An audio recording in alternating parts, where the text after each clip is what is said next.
Hello friends, स्वागत है फिर से नए लेक्चर में, नए चैप्टर के साथ में।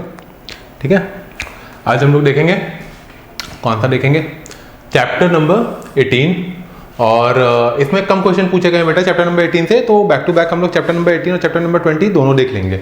बेसिकली हम लोग की CDP की क्लास 18 से 22 तक जाएगी। 18 देख रहे हैं हम लोग, देयर 22 चैप्टर्स टोटल। ठीक है, तो ये 18 है, 18 19 दोनों देखेंगे। 18 नंबर चैप्टर से जो है क्वेश्चन कम पूछे गए हैं तो वो देख लेंगे, और साथ ही साथ 19 भी हम लोग देख लेंगे ना। और देखते हैं चैप्टर नंबर 18 क्या नाम है?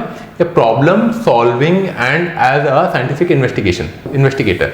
प्रॉब्लम को कैसे सॉल्व करते हैं, उसकी टेक्निक क्या क्या है, और चाइल्ड पेडागोगी में उसका क्या यूज़ है, CTET में किस तरीके के क्वेश्चन पूछे गए हैं, इससे जुड़े हुए क्या आ सकता है। ठीक है, क्या आया हुआ है, बेसिकली क्या आया हुआ है उसके बेस पे हम लोग देख रहे हैं क्या आ सकता है, उसको खुद को मजबूत बनाने की कोशिश है कि किस तरीके से क्या आया हुआ है उसको हम लोग हैंडल कर सकें इस बेस पे जो आ चुका है। ठीक है, यानी कि प्रीवियस ईयर क्वेश्चंस हर कॉम्पिटिटिव एग्जाम की जान होते हैं और ज़रूरी होता है सॉल्व करना, चाहे आप कोई भी एग्जाम दे रहे हो। If you are preparing any sort of exam, आप कोई भी एग्जाम कर दे रहे हो, आप KVS का दे रहे हो, आप CTET दे रहे हो, आप PET दे रहे हो, ranging to UPSC the epitome, the king of examination. ठीक है, देश में तो किंग कहा ही जा सकता है एक तरीके से एग्जाम्स का।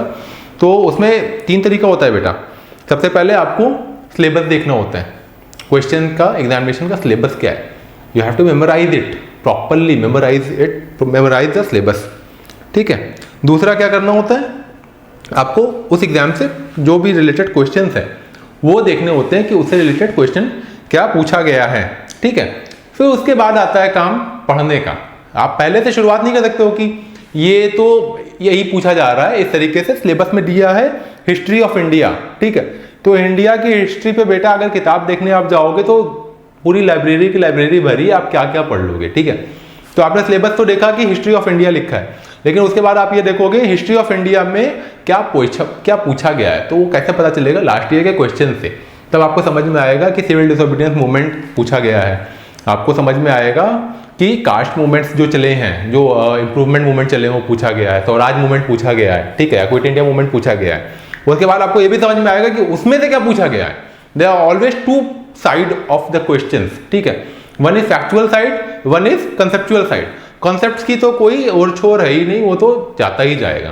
फैक्चुअल साइड में भी, फैक्ट साइड में भी किस तरीके के फैक्ट्स पूछे जा रहे हैं। ठीक है, जब आप क्वेश्चन को एनालाइज करोगे तो आपको समझ में आएगा कि फैक्ट्स पूछा जा रहा है कि कॉन्सेप्ट पूछा जा रहा है। PCS में फैक्ट ज्यादा पूछते हैं, बड़े एग्जामों में कॉन्सेप्ट ज्यादा पूछते हैं। जैसे UPSC में क्वेश्चन ज्यादा, कॉन्सेप्ट ज्यादा पूछेगा। फॉर एग्जाम्पल PCS में पूछ लेगा क्विट इंडिया मूवमेंट किस ईयर में शुरू हुआ, UPSC में पूछेगा कि क्विट इंडिया मूवमेंट को शुरू करने के पीछे रणनीति क्या थी, अगर क्विट इंडिया मूवमेंट नहीं शुरू करते तो क्या होता। ठीक है, इस तरीके के क्वेश्चन पूछेगा। ये चीज को आपको समझने के लिए ना प्रीवियस ईयर क्वेश्चन पढ़ना बहुत जरूरी है। CTET भी उसी तरीके के है, also sort of competitive exam. जब आप समझोगे नहीं कि पहले क्या क्वेश्चन पूछा गया, तो आप थ्योरी के नाम पे कुछ भी पढ़ डालोगे ना, मेहनत कर डालोगे। और we all have scarcity of time. ठीक है, time is the scarcest resource, सबसे कीमती रिसोर्स कोई दुनिया में अगर है तो वो टाइम है। ठीक है, time management is the best sort of management that you can do. वो आप बिना प्रीवियस ईयर क्वेश्चन देखे नहीं कर सकते हो।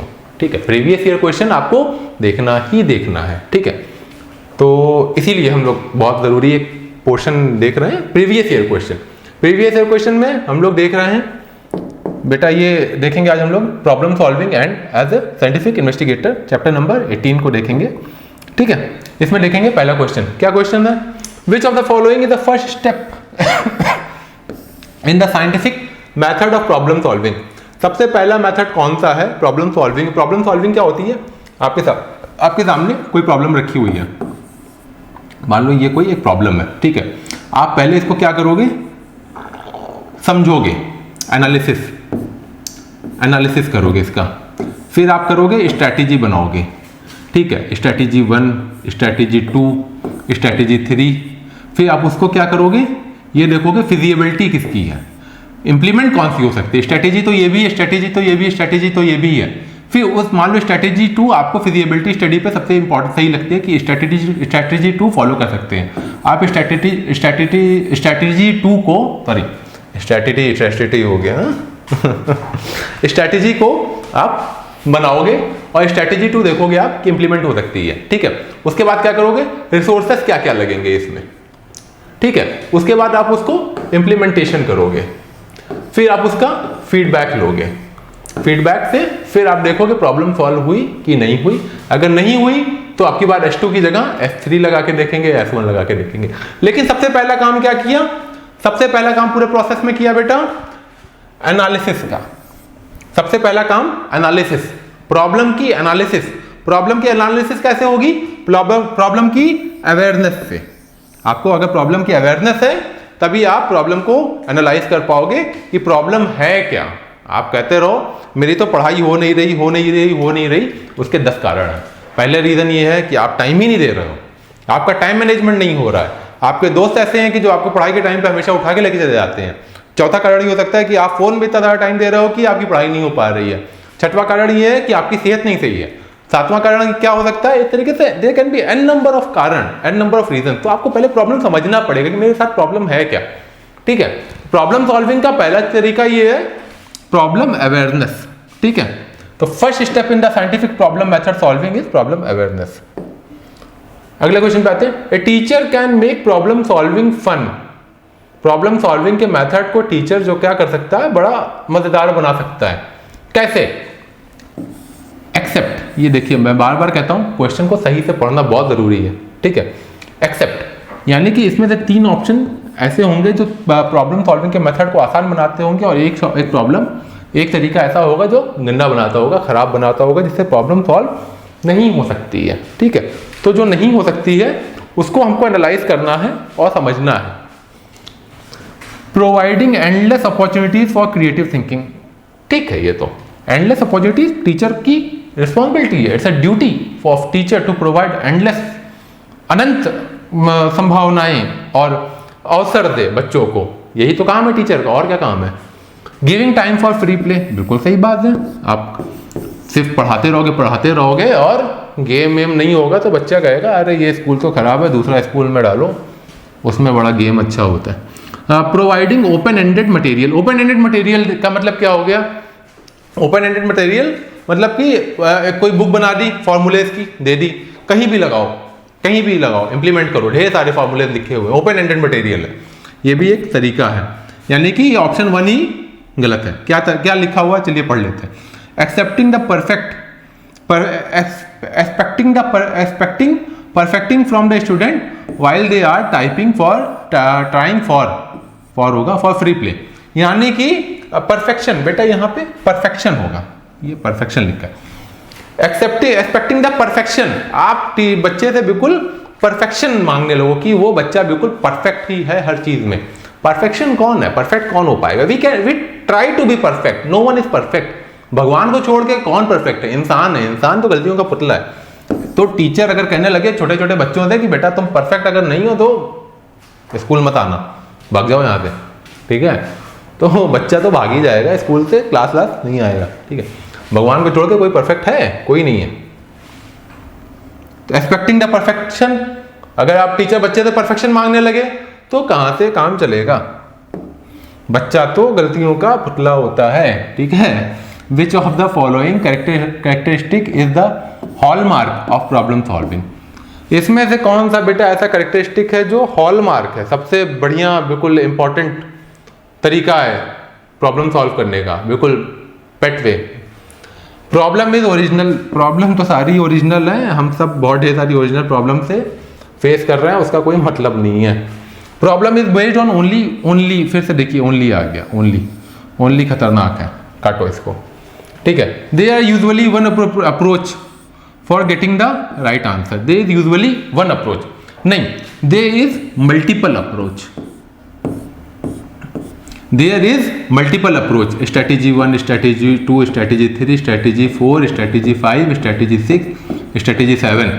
कैसे है, चलिए मैं बताता हूँ कैसे है। कोई भी प्रॉब्लम सॉल्व करने की 10 तरीके होते हैं। कैसे होते हैं, मान लो जैसे भारत में गरीबी हटाना है तो ऐसा करो कि सबके अकाउंट में 15-15 लाख भेज दो, गरीबी खत्म हो जाएगी, ये भी एक तरीका है। दूसरा तरीका क्या है, रोजगार दे दो, अच्छी अच्छी इंडस्ट्रीज लगा दो, दूसरा तरीका है। तीसरा तरीका क्या है? तीसरा तरीका है अमीरों को भी गरीब बना दो, फिर कोई भी गरीब नहीं रहेगा, कोई भी अमीर नहीं रहेगा, यानी कि सारे गरीब हो गए, यानी कि सारे अमीर हो गए। ठीक है, तीसरा तरीका हो गया। चौथा तरीका गरीबी खत्म करने का क्या हो सकता है? ठीक है, कोई देश जाके दूसरे देश पे हमला करे, उसकी सारी रिसोर्सेज को लूट ले, जैसे हम लोग के साथ हुआ। 400 साल तक अंग्रेजों ने हमको लूटा, खुद की गरीबी को खत्म किया, अपने को अमीर बनाया, हमको गरीब बना के चले गए। ठीक है, तो बेटा किसी भी प्रॉब्लम को सॉल्व करने का कम से कम 5 तरीका होता है। मैंने देखो आज के वीडियो में आपको देश की गरीबी खत्म करने के 5 तरीके बता दिए। ठीक है, कोई भी इंप्लीमेंट कर दो, गरीबी खत्म। ठीक है, ऐसा करना नहीं है, it's hypothetical, it's just used for making you understand how things work, how can things work. One नहीं होगा। ठीक है, देयर इज मल्टीपल वे। यही बेटा ऑप्शन बचा, देयर एन इम्प्लिसिट होगा। इम्प्लिसिट मतलब अंतर्निहित hint given in the problem statement. मतलब क्या?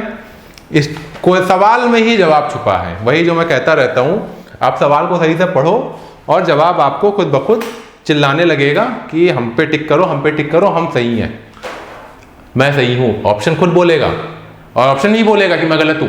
आप पढ़ के तो देखो ध्यान से, वही तो हम लोग करते हैं बेटा, एनालिसिस ही तो करते हैं, एनालाइज करके ही तो देखते हैं। हमको कुछ नहीं पता थ्योरी क्या है क्या नहीं है। ठीक है, सिर्फ क्वेश्चन का एनालिसिस करते हैं और आपको आंसर खुद ब खुद निकल के सामने आ जाता है। बाकी 3 को गलत साबित कर दो, एक स्टेटमेंट आपका खुद ब खुद सही बोलने लगेगा कि हम सही हैं, हम पे टिक लगाओ और अच्छे नंबर पाओ। ठीक है, चौथा question, followings are the step in the process of problem solving. 4 तरीके हैं प्रॉब्लम सॉल्विंग में। ठीक है, following are the steps in the process of problem solving क्या है? Anticipate outcome, identification of the problem, explore the possible strategies, breaking down the problem in the smaller part. ये तरीका जो है गलत है, क्योंकि देखो हम लोग ने बेटा प्रॉब्लम बताई थी, उसकी स्ट्रेटेजीज अलग अलग बताई थी, कहीं पे प्रॉब्लम को तोड़ा नहीं था पार्ट में। ठीक है, प्रॉब्लम को तोड़ के क्या मतलब है? प्रॉब्लम टूटती थोड़ी ना, प्रॉब्लम तो कुछ प्रॉब्लम है। अगर प्रॉब्लम को छोटे छोटे पार्ट में तोड़ दोगे तो कुछ हल होने वाला नहीं है। ठीक है, that is not right way. Which of the following does not deter the problem solving. इनमें से कौन सा ऐसा तरीका है जो प्रॉब्लम को सॉल्व करने में रोकता नहीं है? कौन सा ऐसा चीज है जो अगर आपके पास नहीं है तो प्रॉब्लम सॉल्व नहीं होगी? इसका ऑप्शन है इनसाइट।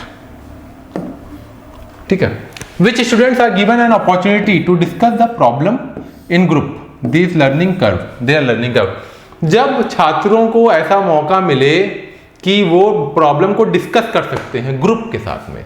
ठीक है, आपको एक क्वेश्चन दे दो, किसी को नहीं आता है, 4 लोग 4 और ग्रुप्स बना दो, क्लास में 20 बच्चे हैं, 3 ग्रुप बना दो, 6 लोग का, 6 8 3 ग्रुप बना दो। ठीक है, और दे दो, तो देखिएगा आप बड़े इनोवेटिव तरीके के सॉल्यूशन बच्चे लेके आएंगे। तीनों ग्रुप अलग अलग सॉल्यूशन लेके आएगा उसी प्रॉब्लम का, निश्चित है। That's called creative method of problem solving, that's also called democratic method of problem solving. ठीक है, ठीक है, तो उसका क्या, तो सवाल क्या कह रहा है basically, students are given an opportunity, अगर बच्चों को मौका दे दिया जाए, ठीक है, क्या करने का, प्रॉब्लम को डिस्कस करने का ग्रुप में। ठीक है, जैसे मैंने बताया 20 का 3-3 ग्रुप बना दो और ग्रुप बना दिया, तो उनका लर्निंग कर्व क्या होगा? लर्निंग कर्व बेटा कुछ नहीं होता। लर्निंग कर्व ये, अगर आपके ग्राफ में लर्निंग आपके दिमाग को नापा जाए तो हमेशा कुछ लोगों का दिमाग यूं जाता है, फेसबुक चलाने वालों का दिमाग यूं जाएगा, फेसबुक इंस्टाग्राम का नीचे और जाएगा, व्हाट्सएप चलाने वालों का और नीचे चला जाएगा, और जो इन लोग नहीं चल करते हैं उनका दिमाग लगातार ऊपर जाता रहता है। ठीक है, लर्निंग कर्व उनका ऊपर जाता रहता है, और जो लोग टाइम वेस्ट करते हैं उनका लर्निंग कर्व नीचे जाता है। देखिए ऐसे होता है, लर्निंग कर्व उनका नीचे जाता है और ये बिल्कुल गर्त में चला जाता है, वो जीवन में कुछ नहीं कर सकते हैं। ठीक है, और जो बढ़िया काम कर रहे हैं, जो सोशल मीडिया पे बहुत ज़्यादा टाइम नहीं देते हैं, पढ़ाई करते हैं, उनका लर्निंग कर्व हमेशा ऊपर की तरफ जाता है। सिंपल सी बात है, इसमें कोई साइंस नहीं है। तो ऑब्वियस सी बात है, अगर प्रॉब्लम सॉल्विंग के तरीके को देखा जाए, उनका मौका दिया जाए ग्रुप के साथ सॉल्व करने में, तो उनका लर्निंग कर्व बेटर हो जाएगा। क्यों, कैसे बेटर होगा? कैसे बेटर होगा? बेटर ऐसे होगा बेटा कि आपको पता है एक स्ट्रैटेजी, फिर आपके दोस्त को एक और स्ट्रैटेजी पता है, तो आने वाला, तो यानी कि आपके पास 2 स्ट्रैटेजी हो गई ना, आपको उसने भी बताया कुछ, तीसरे लड़के के पास कोई और स्ट्रैटेजी है, 4 स्ट्रैटेजी हो गई, 5 स्ट्रैटेजी हो गई, जितने लोग उतनी स्ट्रैटेजी। बेटा ये था लास्ट चैप्टर नंबर 18 हम लोगों ने डिस्कस कर लिया। कम क्वेश्चन आते हैं, ज़्यादा क्वेश्चन आते नहीं उसमें से, ठीक। चैप्टर नंबर 19 है, इसको भी हम लोग देख लेंगे आज के ही लेक्चर में। ज़्यादा समय अभी हम लोग के पास बचा हुआ है, ठीक है। हम लोग ये भी देख लेंगे फटाफट, ज़्यादा टाइम नहीं लेंगे। Alternative conception of learning in children, ठीक है, ये चैप्टर का नाम है और क्वेश्चन देखते हैं, ठीक है। Which of the following statement can not be considered as a feature process of learning, इनमें से कौन सा स्टेटमेंट है जो लर्निंग के फीचर को रिप्रेजेंट नहीं करता है।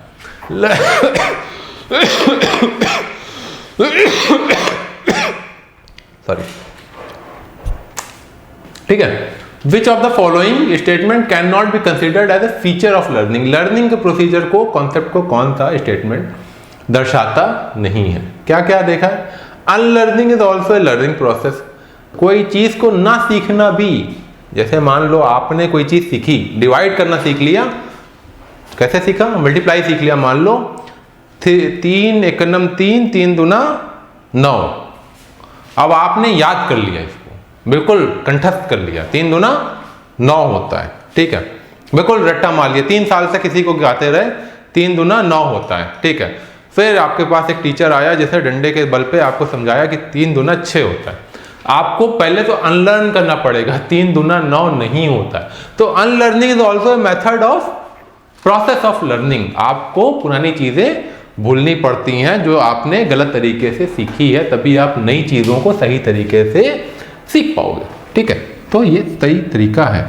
Learning is a goal oriented, obvious सी बात है, लर्निंग गोल ओरिएंटेड है। जैसे कि आप इस वीडियो को अगर देख रहे हो तो बहुत कम लोग देखते हैं, व्यू वगैरह तो कुछ आता नहीं है खास, चलो आप अगर इस वीडियो को देख रहे हो तो आपका एक गोल है, जिसको सीटेट देना है वही तो देख रहा होगा, और कौन देगा, और कौन देखेगा, क्यों देखेगा इस वीडियो को, कोई मतलब नहीं है, गोल है। आप कोई चीज अगर सीखने की कोशिश कर रहे हो तो आपके पास गोल होना चाहिए, तभी आप ग्रो करने की सोच सकते हो। बिना गोल का आदमी गोला है, बेकार है वो आदमी, बिना गोल का आदमी गोला है, ये चीज अच्छी निकल आई। Learning is a comprehensive process, learning क्या है, कॉम्प्रिहेंसिव है, कॉम्प्रिहेंसिव मतलब बहुत ही विस्तृत प्रोसेस है, बड़ा प्रोसेस है, ठीक है, बैठे बैठा थोड़ी ना कोई चीज सीख जाती है। Learning is a comprehensive process, ये 3 तरीका सही है, चौथा गलत है, पढ़ने की भी जरूरत नहीं, लेकिन फिर भी हम लोग पढ़ लेते हैं। Education institution are the place where learning keep take place, ये ठीक है, लेकिन जरूरी नहीं है एजुकेशनल इंस्टीट्यूशन। आप बताओ यूट्यूब कौन सा एजुकेशनल इंस्टीट्यूशन है, कोई एजुकेशनल इंस्टीट्यूशन है, कोई एजुकेशनल इंस्टीट्यूशन नहीं, जस्ट एन ऐप, लेकिन दुनिया भर की चीजें आप यूट्यूब से सीख सकते हो, ठीक है। अगले क्वेश्चन में इनसाइड थ्योरी ऑफ लर्निंग किसने दिया हुआ है, inside theory of learning gestalt ने दिया हुआ है, ज्यादा देखने की इसमें जरूरत नहीं है।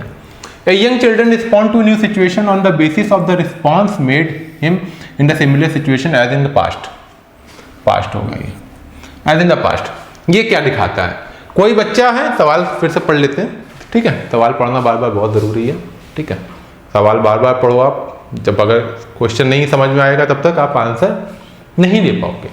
क्वेश्चन क्या है कि कोई यंग बच्चा है, उसने कोई नई सिचुएशन फेस की, ठीक है, मान लो कोई डिवाइड का सवाल देखा, ठीक है, फिर उसको याद आएगा कि हमने तो कल भी एक डिवाइड का सवाल किया था, तो उसमें कैसे किया था, पहले मल्टीप्लाई करेंगे, कैरी लेंगे, रिमाइंडर लेंगे, क्वेश्चन बनाएंगे, कैसे कैसे करके करेंगे, ठीक है।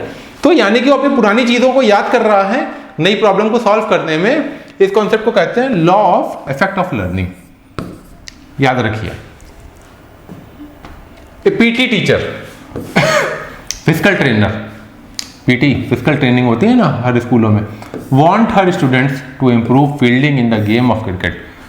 क्या चाहता है पीटी टीचर भाई, पीटी टीचर ये चाहता है कि उसके जो टीम है क्रिकेट की, उसकी फील्डिंग बढ़िया हो जाए, फील्डिंग बढ़िया करने लगे, सब मोहम्मद कैफ बन जाए। Which one of the following strategy will be the best help him student to achieve the goal, कौन सा इसमें तरीका ऐसा है जो उनके बच्चों को इंप्रूव करेगा नई लर्निंग सीखने में।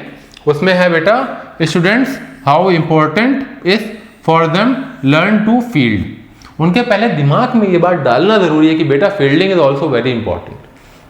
अगर प्लेयर के दिमाग में ये नहीं आएगा कि फील्डिंग इंपॉर्टेंट है तो हर कोई बैटिंग, कीपिंग या बॉलिंग करता रहेगा, फील्डिंग कौन करेगा।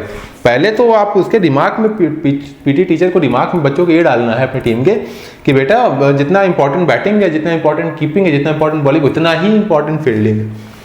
तो बच्चों को ये बताना कि fielding is also very important for them to learn.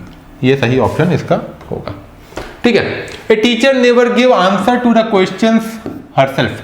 खुद से कोई क्वेश्चन का आंसर टीचर नहीं देता, वो अपने बच्चों को इंकरेज करती है आंसर देने में ग्रुप डिस्कशन के थ्रू और कोलैबोरेशन के थ्रू लर्निंग की। ये कौन सी अप्रोच है?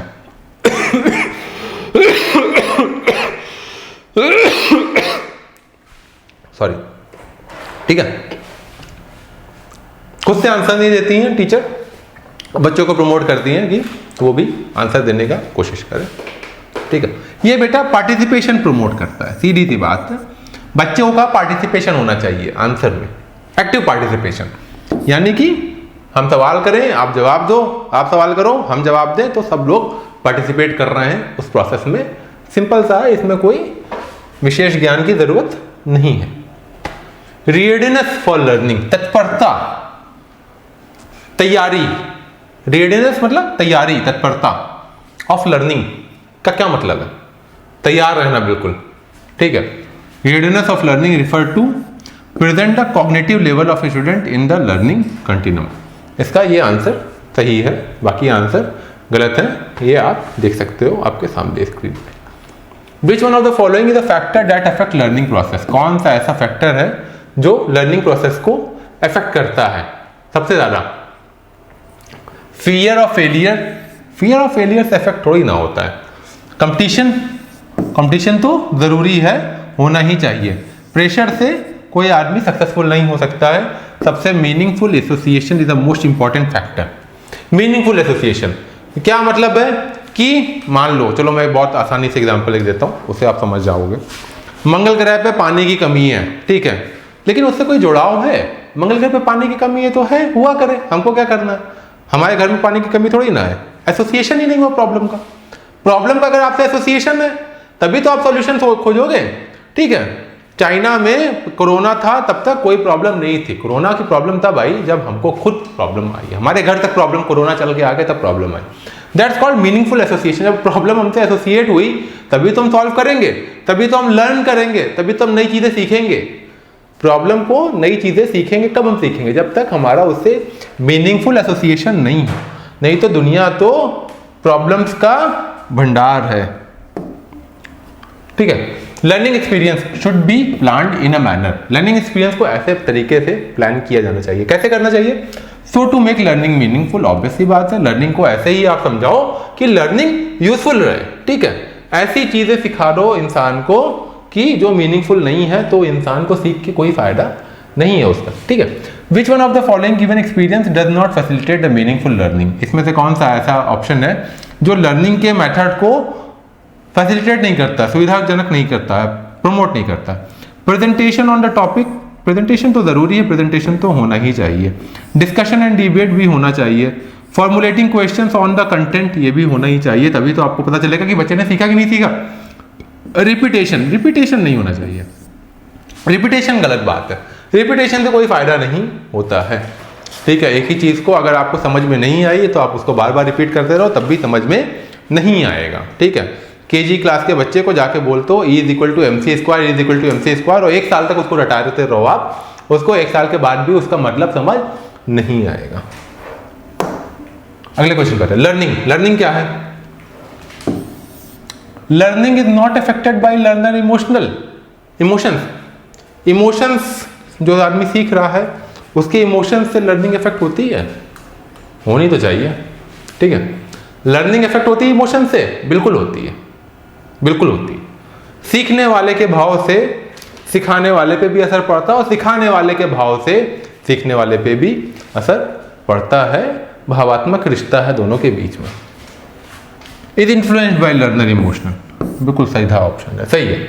इंडिपेंडेंट नहीं है, डिपेंड करता है। कोई टीचर है मुंह बना के आ जाए पढ़ाने के लिए, आपका मन नहीं करेगा, कहोगे भागो यार यहाँ से, क्या पढ़ाने आए हो। बच्चा मुंह बना के बैठा हुआ है, टीचर का मन नहीं करेगा, आप कहेगा बच्चे को भागो यहाँ से, क्या पढ़ने आ गए हो। ठीक है बेटा, इतने ही क्वेश्चन थे। उम्मीद है सबने कुछ ना कुछ गेन किया होगा, सीखा होगा। अच्छा, एक और चीज़ मैं आपसे रिक्वेस्ट करूँगा कि लोग वीडियोस देख रहे हैं, जिनको नोटिफिकेशन जाता है या जो कोई भी देखने वाले हैं, आप लोग जिसको भी बेनिफिशियल लगता है वह देख ही लेगा। ठीक है। बट सब्सक्रिप्शन बहुत कम है, सब्सक्राइब आप लोग नहीं करते हो, तो जैसे सभी लोग क्रिंज यूट्यूबर बोलते हैं, लाइक शेयर सब्सक्राइब, तो मेरे चैनल को भी आप लोग लाइक शेयर सब्सक्राइब करो। I will be very much thankful to you. Okay, thank you so much.